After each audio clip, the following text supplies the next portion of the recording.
video, we're gonna cook ginataang malunggay. So, itong malunggay, nabili to sa Filipino store. Kahapon pa to, so medyo nag-anong natuloy siya.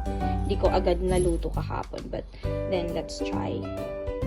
So, here it is. A few moments later. So, today's recipe is ginataang malunggay or moringa with coconut. So, ito yung malunggay, smoked mackerel. Wala kasi kaming tinapas, so smoked mackerel ang gagamitin ko. Ayan, onions, ginger, tomatoes, coconut milk, salt and pepper. So, let's do this. So, let's do the cooking. Bali, simple recipe lang siya na tinuro sa akin ni Mama.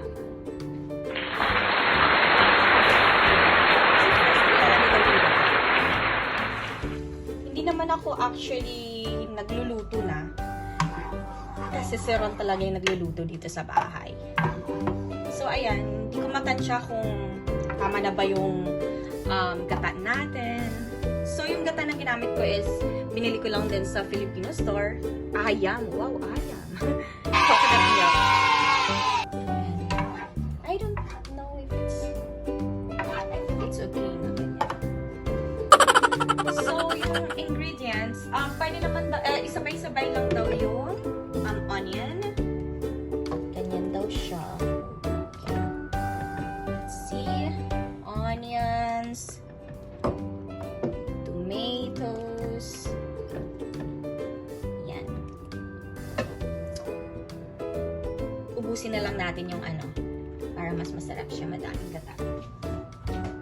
Onion, tomatoes, and then ginger. Let's put ginger. Ayan. And then so ayan, kumukulo na. Let's add the smoked fish. Bali, chinap ko na lang siya. Ayan. One eternity later. Optional din, pwede rin siyang lagyan ng dilis or daing, pwede siyang lagyan ng yan. Tapos, let's add salt and pepper to taste. Okay? Oh no! Salt and pepper to taste. Ganyan lang siya. Ayan.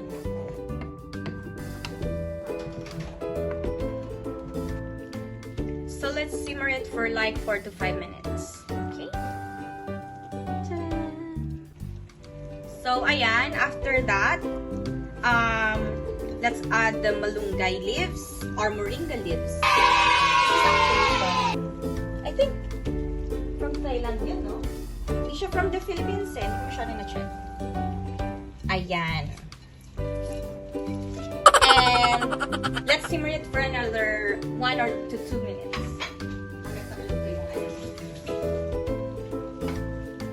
Okay. Yummy, yummy.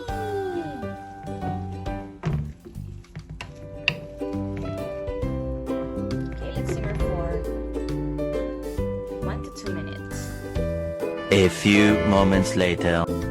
So, we're done here. Okay na. Luto na po siya. And I think it's yummy. For sure. Okay. So, may taga-tikim po tayo. Come on, Daddy.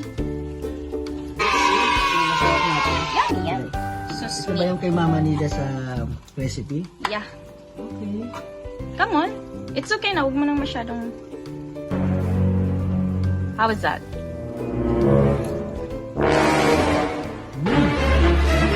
Sigurado ka. Wow! It's actually a Bicol recipe. Diba? Basta sinabing ginataan, Bicol po yan. Okay. So, ito na po. Yummy, yummy naman. Pwede din po siyang lagyan ng sili. Hindi ko lang po nalagyan ng sili kasi naubusan ko siya.